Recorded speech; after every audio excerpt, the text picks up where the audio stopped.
నీకు విరోధముగా రూపింపబడిన ఏ ఆయుధమును వర్తిల్లదు.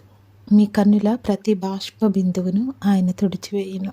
ఇలాంటి వాగ్దానాలు విన్నప్పుడు క్రైస్తవులకు ఎందుకు శ్రమలు, ఎందుకు కష్టాలు, ఎందుకు కన్నీళ్లు అని ప్రశ్నించే వాళ్ళున్నారు.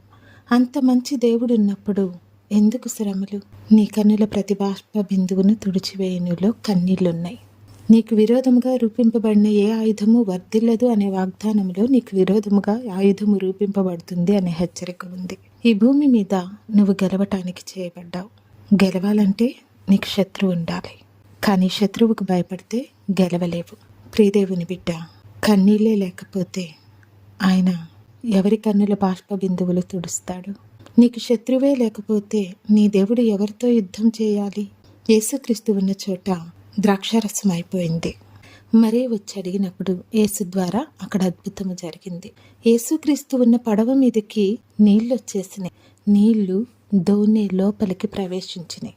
కానీ శిష్యులు ఆయన్ని అడిగినప్పుడు ఆయన లేచి గాలి సముద్రముల పొంగును అంచాడు.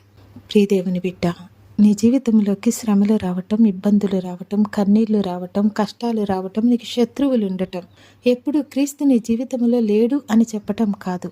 నువ్వు అడిగితే ఆయన నీ జీవితంలో అద్భుతాన్ని చేస్తాడు. ఆ అద్భుతాన్ని నువ్వు చూసి దేవునిలో ఇంకా బలపడాలి. ఆ అద్భుతము నీ జీవితంలో జరగటం చూసి అనేకులైన క్రైస్తవులు బలపడాలి, క్రైస్తవేతరులు క్రీస్తు శక్తిని తెలుసుకోవాలి అని.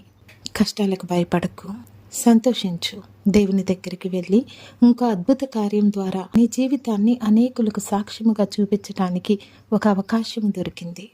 మన జీవితాన్ని అలా చూసుకుంటూ, గెలుచుకుంటూ ప్రతి ఫలము పొందటానికి ముందుకు సాగిపోతాం.